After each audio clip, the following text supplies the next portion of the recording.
Hello, sis. I'm looking at souvenirs right now. What would you like? What have you been doing without contacting me at all? Huh. You were trying to contact me. I didn't notice. Did something happen? How can you be so carefree? We're at the funeral right now. Funeral? What do you mean? Whose funeral? It's your daughter's. What? What do you mean? My niece Melissa collapsed the same day my sister left her with me to go on a trip. Despite knowing she had a fever, my sister left her child behind. I tried to contact her many times, but there was no response at all. By the time she finally got back to me, it was already too late. I felt nothing but anger. I've been married for 4 years, but the struggle of not being able to have children has been weighing on me. Right after getting married, we made plans to start a family and tried many times, but unfortunately, we haven't had any success so far. My sister had a shotgun wedding 2 years ago but divorced her husband within 6 months. Since then, she's been constantly pushing the responsibility of her child onto me. It's like practice for when you have kids in the future, isn't it? So it's fine, right? My sister always says this when she leaves her child with me. Every time, it leaves me with mixed feelings, but since it's not my niece's fault, I always agree to take care of her. However, since she shows no consideration for me, I'm getting really tired of it. And this time, too. I'm going on a trip with friends for a week from tomorrow, and I'd like to ask you to look after Melissa again. Huh? Again? You already left her with me last week. I had work last week, so it couldn't be helped, right? Could you ask our parents to look after her sometimes instead of always relying on you? I have plans too. You're a housewife. What plans do you have? So why can't you? But for a whole week. I'll bring back souvenirs. And it's a trip abroad I've planned for a long time, so I can't cancel it. Then why don't you take Melissa with you? Children cause troubles to others, right? Besides, I want to enjoy myself alone. Melissa would feel lonely, and you're being too selfish. So, I'll drop her at your house before I leave on a trip tomorrow. See you later. Left with a one-sided conversation, all I could do was sigh. I talked to my husband about this when he came back from work. I see. Yeah. That's why I need your help too. Sorry, but I'll be on a long business trip tomorrow. Really? For how long? About 5 days. Could be a week if the negotiations drag on. So, during that time, I'll have to take care of her all by myself? Even if you say that, it's work. All right. If you feel it's too much, why don't you talk to your mom about it? The thought of having to take care of her alone for a whole week was overwhelming. At this point, I felt like giving up. My niece was very attached to my husband. Perhaps because she didn't have a father, she saw my husband as a father figure. There was a time when I took care of my niece before, and she had a severe night cry. I didn't know what to do, but my husband calmed her down, and everything turned out fine. But this time, I'm alone. I felt extremely anxious at the thought of facing a similar situation again. Then, on the day of my sister's trip, my husband left early in the morning for his business trip, and I was left waiting for my sister alone. All right then, take care. As my sister hurriedly tried to leave, I noticed something was wrong with my niece. Melissa, your face looks a little red, doesn't it? Oh, she's had a slight fever since this morning. Huh? Are you really leaving her like this? But I've been looking forward to this trip for so long. There's no way I'm not going. But even so, she has a fever, take her to the hospital at least. It happens a lot, she'll be fine. If you're that worried, you can take her to the hospital, right? Well, I have to go now. There's not much time left until my flight. Wait. It'll be good practice for you when the child gets sick, right? You'll learn a lot. See you later. I couldn't believe she would leave a child with a fever and go on a trip. Seeing my niece looking tired, an indescribable anxiety washed over me. She's only 2 years old, so I couldn't give her over-the-counter medication. Luckily, it seemed like just a slight fever, so I cooled her head and put her to bed for now. I didn't know what else to do, so I called my mother for advice.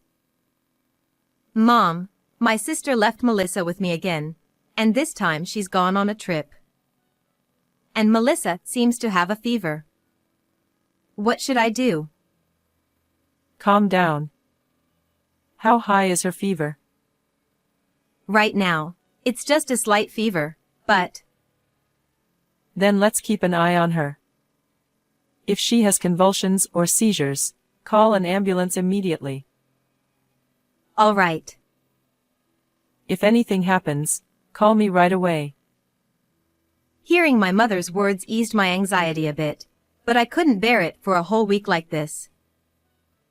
Even though it's just a slight fever, watching her struggle with her small body made me feel more and more distressed.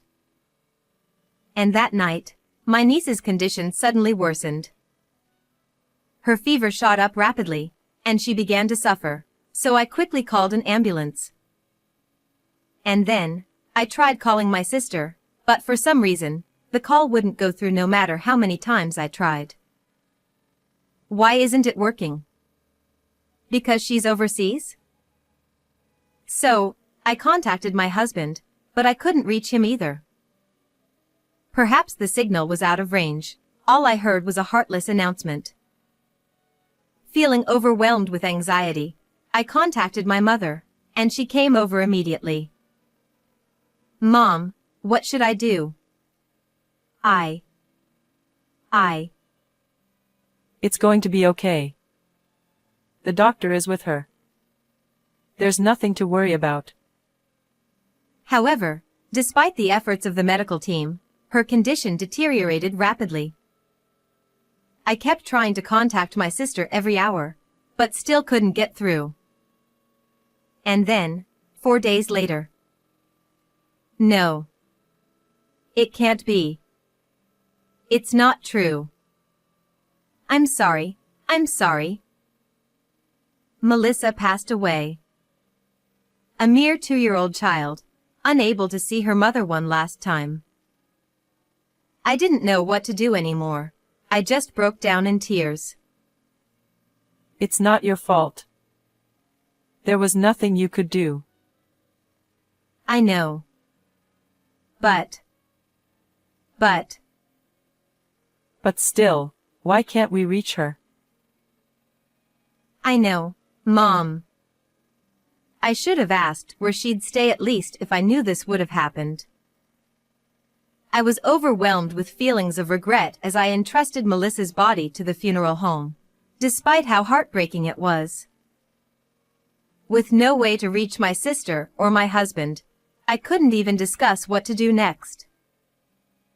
My husband's trip was supposed to end tomorrow, so all I could do was wait for his return. Seeing how worn out I was, my mother kindly suggested I take a rest, and I was finally able to get some decent sleep after 4 days. The next day, I contacted my sister again in the morning, but the result remained the same. And then, my husband, who was supposed to come back, didn't return. Worried that his business negotiations might have been extended, I decided to contact his company. However, I was told that my husband hadn't been on a business trip at all, but he had taken a week of paid leave instead. I had a bad feeling. I tried not to dwell on it before, but Melissa was very fond of my husband, and he seemed to get along well with my sister too. My husband often complimented my sister, even in front of me, and she seemed delighted by it. Moreover, whenever my sister left Melissa with us, my husband would come home late, and recently, they even came back together sometimes. Once I started to doubt, more and more questions arose. This time, they left on the same day. They've gone for the same number of days. Is it really just a coincidence? I thought there might be some evidence, so I checked my sister's Instagram. There, I found several photos dated 2 days ago showing her enjoying room service in a hotel room. As I looked closely at the photos, I noticed my husband's reflection in the mirror. I became convinced that they were having an affair. Leaving a sick child behind for a cheating trip. And with her sister's husband. That's absolutely unforgivable. I saved the images and managed to get the divorce papers amidst the preparations for Melissa's funeral. 2 days later, Melissa's funeral was held with only close relatives present. Why isn't she here? Still no word from her? No, not yet. Not being at her child's funeral. What kind of mother does that? Unbelievable. Finally, my sister contacted us while our parents were furious. Hello, sis. I'm at the airport right now, looking at souvenirs. I was thinking of what to get since I'm coming back today. Also, I wanted to thank you for taking care of Melissa. What have you been doing all this time? Just on a trip. I called you many times. Why didn't you answer? Huh. Sorry, I didn't notice. Maybe because I was overseas. Anyway, is there anything you want? I'm in the middle of a funeral right now, so let's talk later. Huh. Whose funeral? It's your daughter's. Huh. What do you mean? Melissa passed away 2 days ago. Wait, I don't understand. It's because you left Melissa, who had a fever. She kept calling out mommy, mommy until the end. It's as if you've killed your own child. Wait, hold on. If you can't believe it, then come back home right away. That night, unbelievably, my sister returned home with my husband.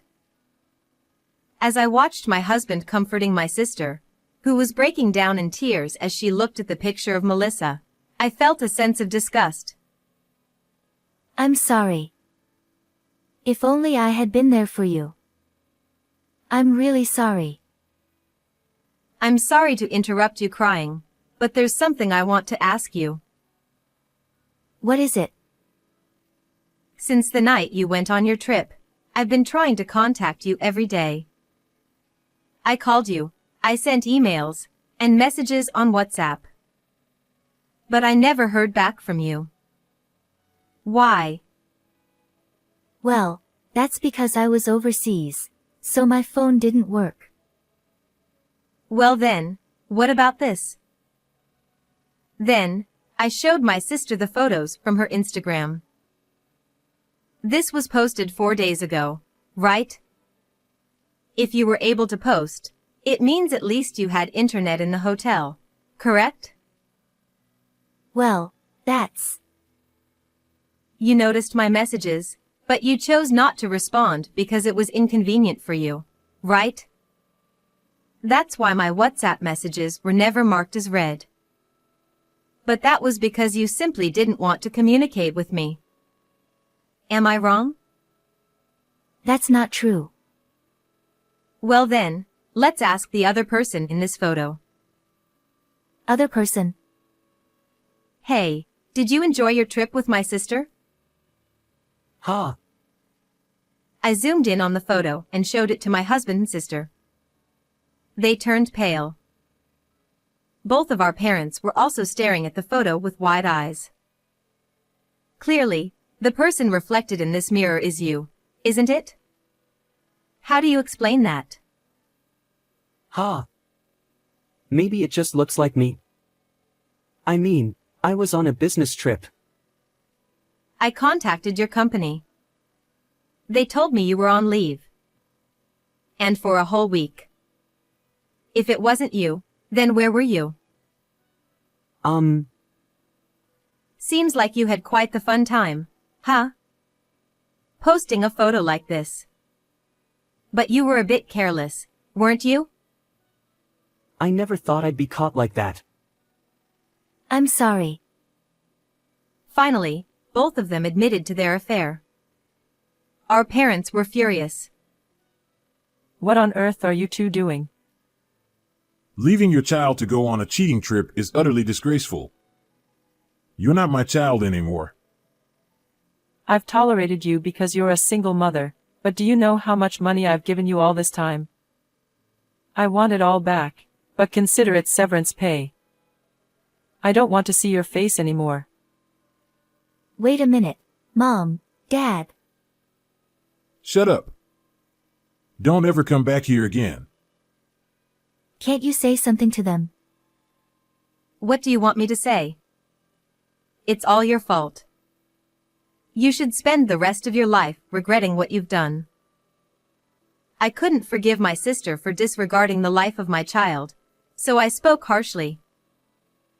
My sister continued to apologize to Melissa, crying, but Melissa wouldn't come back. And of course, I also couldn't forgive the husband who stood by her all along. You're not off the hook either. What? What do you mean? Here, sign this immediately. We'll discuss alimony through my lawyer, so be prepared. A divorce agreement? Why?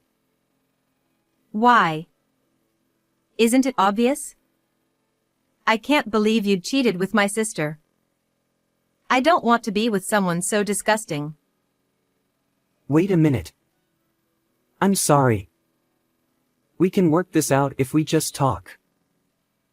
Seriously? How can I have a proper conversation with someone who lied about a business trip to go on a cheating trip? Well, that's... From now on, communicate through my lawyer. I submitted the divorce papers to the city office, and both of them agreed to pay me a combined total of $50,000 in alimony. I decided to leave the house and move back to my parents' home.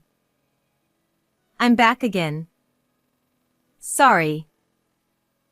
What are you saying? You're our only daughter. Don't worry about it. That's right.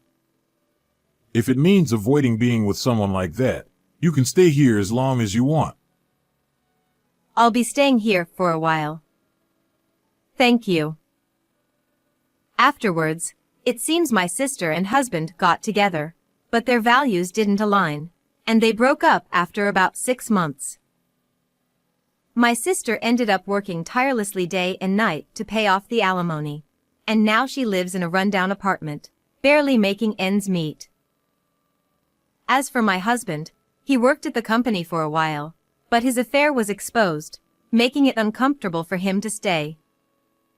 After repaying the alimony, I don't know where he went. Well, it really doesn't matter to me anymore. I'm living a leisurely life without anyone pushing anything onto me. I've been planning a trip with my parents, and I'm glad I finally felt a sense of freedom after a long time.